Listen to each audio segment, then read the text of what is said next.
বাংলাদেশ ভারতের একটা শত্রু রাষ্ট্র এবং মোহাম্মদ ইউনূস যে নোংরা রাজনীতিটা করছে, যার জন্য ওনার ইন্টারন্যাশনাল কোর্ট অফ জাস্টিসে বিচার হওয়া উচিত এবং ফাঁসি হওয়া উচিত। আমি দাবি করছি ওনার ফাঁসির, কেননা উনি ভারতের বিরুদ্ধে যুদ্ধ ঘোষণা করেছেন, পাকিস্তানের সঙ্গে মিত্রতা মানে ভারতের সঙ্গে যুদ্ধ ঘোষণা করেছেন। আমি স্বর্ণালী প্রশ্ন করি সোজাসুজি,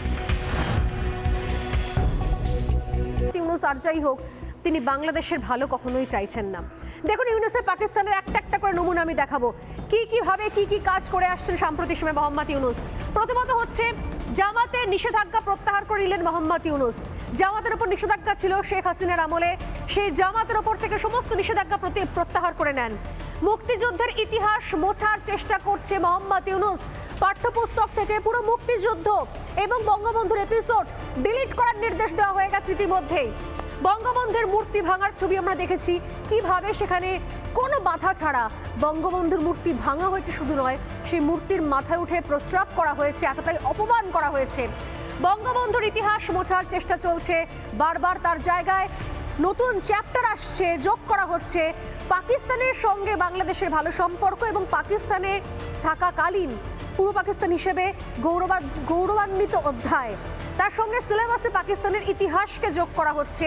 47 থেকে 71 পর্যন্ত পাকিস্তানের সঙ্গে থেকে পূর্ব পাকিস্তান হিসেবে বাংলাদেশ কতখানি এগিয়ে ছিল সেই অধ্যায় অ্যাড করতে চলেছেন তিনি সিলেবাসে।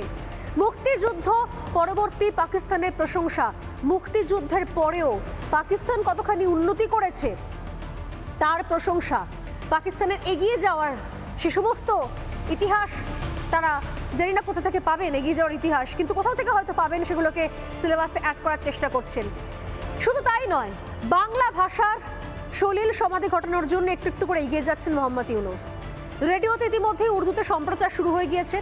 নির্দেশ হয়েছে প্রত্যেকটা স্কুল কলেজে উর্দু বাধ্যতামূলক, ম্যান্ডেটরি, আস্তে আস্তে আরও হবে, যে খবর আমাদের কাছে আসছে হয়তো ক্রমশ আরও হবে। ইতিমধ্যে বেশ কিছু সভাও হয়ে গিয়েছে, প্রচার সভা চলছে, উর্দুতে গান এবং কবিতার প্রচার করতে হবে সেরকম নির্দেশিকাও আসছে।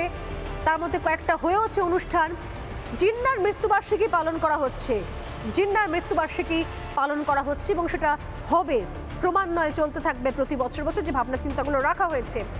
এবং জঙ্গিদের যে সমস্ত কুখ্যাত জঙ্গি, সে সমস্ত কুখ্যাত জঙ্গিদের জেল মুক্তি ঘটছে একের পর এক। গোটা পৃথিবী জুড়ে বিভিন্ন প্রান্তে ভয়ঙ্কর নাশকতামূলক ঘটনা ঘটিয়েছে যে সমস্ত জঙ্গিরা, তাদেরকে জেল থেকে বের করে দেওয়া হচ্ছে মোহাম্মদ ইউনূস করছে। শুধু এখানেই শেষ নয়, আমি দেখাবো আজকে আমাদের রিপাবলিক বাংলার ওয়ার্ল্ড এক্সক্লুসিভ যে ছবি যে খবর, যে পাকিস্তানি নাগরিকদের জন্য কিভাবে দরজা খুলছেন মোহাম্মদ ইউনূস। তবে তার আগে বলি, শুধুমাত্র মোহাম্মদ ইউনূসের যে নির্দেশিকাগুলো দেখালাম সেটুকুই শেষ নয়। আমার সঙ্গে 3 জন অতিথি রয়েছেন আর প্রচুর মানুষ লাইভে এই মুহূর্তে শো দেখছেন। তাদেরকে বলি কিভাবে দেখুন ছোটখাটো পাকিস্তানপন্থী সংগঠন যারা এতদিন পর্যন্ত মাথা তুলতে পারেনি, জামাতি সংগঠন যারা মাথা তুলতে পারেনি, তারা রীতিমতো প্রেস কনফারেন্স করে বলছেন যে আমরা পাকিস্তানের সঙ্গে হাত মেলাবো, পাকিস্তানের কাছে যাব, করাচিতে যাব, তবু ভারত আমাদের বন্ধু নয়, ভারত আমাদের শত্রু, এটা বলছেন প্রেস কনফারেন্স করে। শুনুন। আপনারা সুস্পষ্টভাবে জেনে রাখেন, আমরা আজকে বাংলাদেশ হয়েছি ভারতের চক্রান্তের ফলে। আমরা প্রয়োজনে সেই পাকিস্তানে ফিরে যাব, কিন্তু ভারতের পা আর আমরা চাপবো না।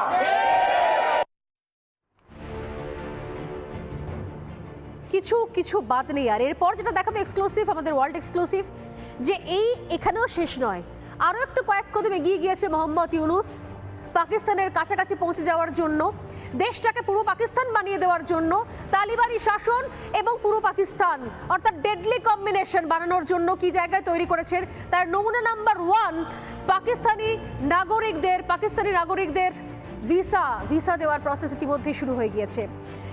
2019 সালে শেখ হাসিনা তিনি পাকিস্তানি ভিসায় কড়াকড়ি এনেছিলেন এবং সেই সময় সুরক্ষা সেবা বিভাগের অনুমতি ছাড়া পাকিস্তানিরা বাংলাদেশের ভিসা পাবে না, এমনটাই বলা হয়েছিল সেই সময়তে। কিন্তু সেই নির্দেশ ছিল শেখ হাসিনার। কিন্তু গত 2রা ডিসেম্বর যে খবর আমাদের কাছে আসছে, গত ডিসেম্বর সেই নির্দেশিকা তুলে দিল ইউনূস সরকার এবং পাকিস্তানিদের ভিসা নিঃশর্তে দিতে বিজ্ঞপ্তি জারি করলো বাংলাদেশ সরকার। বলা হচ্ছে শুধুমাত্র পাকিস্তান থেকে নয়, পৃথিবীর যে কোনো প্রান্তে পাকিস্তানি নাগরিক যদি বাংলাদেশে আসার জন্য ভিসার আবেদন করে তাহলে তক্ষুনি তাকে ভিসা দেওয়া হবে। পাকিস্তানি নাগরিকের জন্য দরজা খোলা বাংলাদেশের পুরোপুরি, কমপ্লিটলি। শুধু বাংলাদেশি নয়, যেসব দেশে বাংলাদেশের দূতাবাস রয়েছে, যে সমস্ত অন্যান্য প্রান্তে যেসব দেশে বাংলাদেশের দূতাবাস রয়েছে, সেই সব দেশেও এই বিজ্ঞপ্তি পাঠিয়ে দিয়েছে বাংলাদেশের সরকার। বিজ্ঞপ্তিতে বলা হচ্ছে শুধু পাকিস্তানি নয়, পাক বংশোদ্ভূতদেরও বাংলাদেশের ভিসা নিঃশর্তে প্রদান করা হবে। শুধুমাত্র পাকিস্তানি নয়, পাকিস্তান বংশোদ্ভূত অর্থাৎ যারা হয়তো বর্তমানে পাকিস্তানি সিটিজেন নয়, পাকিস্তানের নাগরিক নন, তার কোনো পূর্বপুরুষ কখনো পাকিস্তানের ছিলেন, তারা পর্যন্ত নিঃশর্তে পাবে পাকিস্তানের ভিসা। বোঝা যাচ্ছে পাকিস্তানের প্রতি প্রেম কোন জায়গায়, এবং সেই জায়গা থেকে সন্দেহের অবকাশ নেই। দেবাশিস চৌধুরীর কাছে আসবো। পূর্ব পাকিস্তান হওয়ার দিকে আরও এক ধাপ দু ধাপ করে একটু একটু করে এগিয়ে যাচ্ছে ইউনূসের বাংলাদেশ। দেবাশিস দা, কি বলবেন? আমাকে যদি জিজ্ঞেস করেন ব্যক্তিগত মত, বাংলাদেশে যা হচ্ছে খুব ভালোই হচ্ছে। বাংলাদেশ নিজের আসল চেহারা মুখোশ খুলে দিয়ে আসল চেহারা দেখিয়ে দিয়েছে। আমাদের যে একটা ইমোশনাল ব্যাগেজ ছিল যে 71 আমরা বাংলাদেশ করেছি, তাই বাংলাদেশ আমাদের মিত্র রাষ্ট্র, সেই বোঝা আমাদের ঘাট থেকে নেমে গেল। পরিষ্কার হয়ে গেল বাংলাদেশ ভারতের একটা শত্রু রাষ্ট্র। এবং মোহাম্মদ ইউনূস যে নোংরা রাজনীতিটা করছে, যার জন্য ওনার ইন্টারন্যাশনাল কোর্ট অফ জাস্টিসে বিচার হওয়া উচিত এবং ফাঁসি হওয়া উচিত।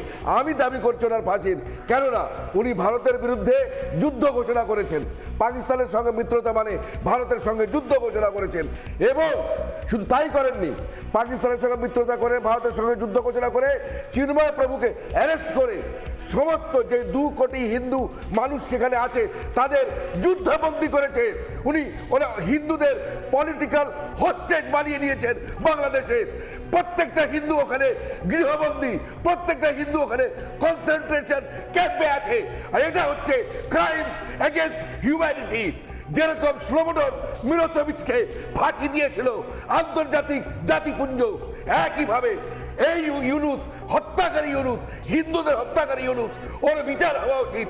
এবং ইউগোস্লাভিয়াকে ভেঙে যেইভাবে বসনিয়া হার্জেগোভিনা, ক্রোয়েশিয়া বিভিন্ন সংখ্যালঘুদের জন্য দেশ করে দিয়েছিল ইউএনও, একইভাবে বাংলাদেশের হিন্দুদের জন্য, তারা বাংলাদেশি, তারা ওখানে জন্মেছে, তাদের নিজেদের জন্মস্থানে বেঁচে থাকার অধিকার আছে, মানবাধিকার আছে। তারা কেন দেশ ছাড়বে?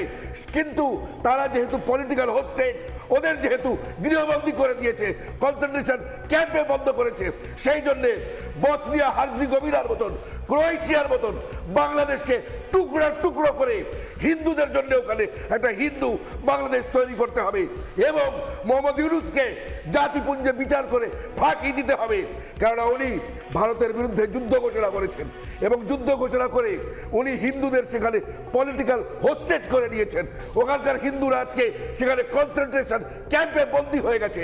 আমার ব্যক্তিগতভাবে ভারত সরকারের কাছে দাবি, কড়া পদক্ষেপ নিতে হবে, কেননা বাংলাদেশ নিজের মুখোশ নিজেই খুলে ফেলেছে, নিজেই যুদ্ধ ঘোষণা করেছে ভারতের বিরুদ্ধে এবং নিজে বলে দিয়েছে আমি পাকিস্তান ছিলাম, আমি পাকিস্তান আছি, আর আমি পাকিস্তান থাকবো। বাংলাদেশ নিজে ঘোষণা করেছে। আর একটা কথা বলতে চাই সোনালীদীপ, আমরা ইতিহাস চর্চা করছি কিন্তু একটুখানি ভূগোল চর্চা করি, জিওগ্রাফি। 2020 সাল চন্দিপুর মালদা ফতোয়া জারি হয়েছে, মেয়েরা ফুটবল খেলবে না পশ্চিম বাংলায়। 2020 অদ্বৈতপুর মুর্শিদাবাদ ফতোয়া জারি হয়েছে পশ্চিম বাংলায়, মুসলমানরা টিভি দেখবে না, গান শুনবে না, মেয়েদের চলাচল বন্ধ। 2024-এ আপনাদের টিভি স্ক্রিন দেখিয়েছে একটা মুসলিম মহিলা তার একটা বন্ধু বা বান্ধবীর সাথে বাজারে ঘুরছিল, তাকে ফতোয়া জারি করে চাবুক দিয়ে মারা হয়েছে মুর্শিদাবাদ পশ্চিম বাংলায়। যেই জলসাগুলো আপনি দেখাচ্ছেন প্রত্যেকটা জলসা পশ্চিম বাংলা হয়, সেই জন্য ইতিহাসের পুনরাবৃত্তি শুরু হয়। আমাদের পীঠস্থান, যেটা দিদি বললেন, ডক্টর শ্যামা প্রসাদ মুখার্জির তৈরি করা পশ্চিম বাংলাকে আমাদের বাঁচিয়ে রাখতে হবে। আর বাংলাদেশের হিন্দুদের জন্য আলাদা ওদের হোমল্যান্ড, ওদের জন্য আলাদা বসনিয়া হার্জেগোভিনা তৈরি করে দিতে হবে। আমার এই ছবিগুলো প্রত্যেকটা আমরা দেখেছি নাকি, আমি জাস্ট এক লাইনের জন্য দেবশ্রীর কাছে যাচ্ছি একটুখানি। দেবশ্রী, এর পরেও মনে হয় যে ছবিগুলো প্রত্যেক মুহূর্তে যেভাবে কোথাও পূর্ব পাকিস্তান তালিবানি শাসন দেখতে পাচ্ছি আমরা, তাতে সেখানকার সংখ্যালঘু মহিলাদের ওপরও ভয়ঙ্কর অত্যাচারের খাড়া নেমে আসতে চলেছে। অত্যাচার তো হচ্ছে। আজকে সকালে একটি রিপোর্ট দেখলাম যেখানে সেই একই ঘটনা, মেয়েদের তুলে নিয়ে যাওয়া হচ্ছে। 50 ঊর্ধ্ব একজন ভদ্রমহিলা এখানে এসে কোনো ক্রমে প্রাণ বাঁচিয়ে পশ্চিমবঙ্গের ঢুকে বলেছেন যে কিভাবে মেয়েদেরকে তুলে নিয়ে যাওয়া হচ্ছে। আমি 70-এর কথা একটুখানি তুলি। আমি উত্তর কলকাতায় একজন সাংবাদিকের বাড়িতে গেছিলাম নৈশভোজে। সেখানে আমার এক ভদ্রমহিলার সাথে পরিচয় হয় এবং ভদ্রমহিলা জানান যে 71 সালে তাকে খান সেনারা তুলে নিয়ে গেছিলেন এবং সে নিজের পিঠ খুলে জামা খুলে দেখান যে তার সারা শরীরের মধ্যে দাগ এখনো, সে অত্যাচারের দাগ, এবং কিভাবে তার বোনেদের তুলে নিয়ে গেছিল সেসব ঘটনা আছে। এবং এখানে রোকেয়ার কথা আমি তুলি, যখন প্রচুর মেয়ে গর্ভবতী হয়ে পড়েছিল তখন মুজিবুর রহমান বলেছিলেন যে আমি পাপ দেশে রাখবো না। সে সময় কানাডার একটি স্বেচ্ছাসেবী সংগঠন এই সমস্ত শিশুকে দত্তক নিয়ে চলে গেছিলেন। রোকেয়া বলি একটি মেয়ে, কিছু বছর আগে সে ফিরে এসেছিল। আসার পরে মেয়েটি যখন বাংলাদেশ মুক্তিযুদ্ধ মিউজিয়ামে যান তখন গিয়ে বলেন কি যে আমার গায়ের মধ্যে বেয়োনেটের দাগ, যখন আমার মায়ের গর্ভে ছিলাম তখন বেয়োনেট দিয়ে খুঁচিয়ে খুঁচিয়ে আমার মাকে হত্যা করা হয়েছিল, কোনো ক্রমে আমি বেঁচেছিলাম, আমার দেখুন গায়ের দাগগুলো, এবং এই ছবিগুলোর মধ্যে কোনো একটি হয়তো আমার মা। এই হচ্ছে এবার এখন প্রেজেন্ট সিচুয়েশনে পৃথিবীর একটি বৃহত্তম শক্তি কিন্তু এখানে খেলা করছে। যেভাবে পাকিস্তানকে কাজে লাগিয়ে মুজাহিদ্দিন তৈরি করে আফগানিস্তানকে শেষ করে দেওয়া হয়েছিল, সেমি ফতেয়া জারি করে কিভাবে মেয়েরা বাইরে বেরোতে পারবে না, বেত্রাঘাত করা হবে।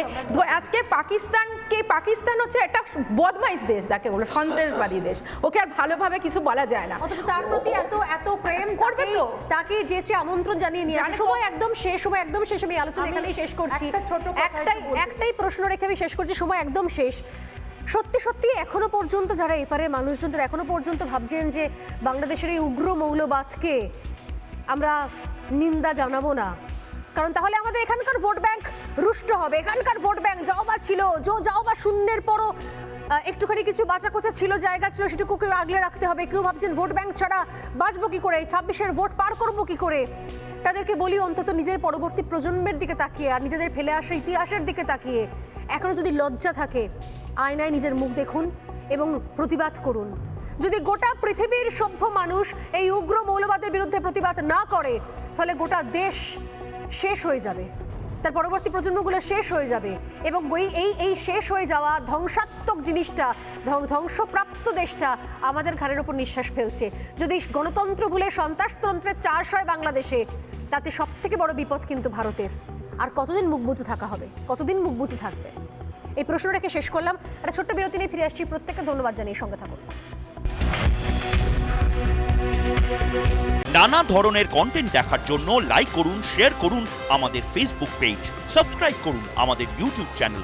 পাশাপাশি অন্যান্য ব্রেকিং নিউজের জন্য অবশ্যই চোখ রাখুন রিপাবলিক বাংলায়।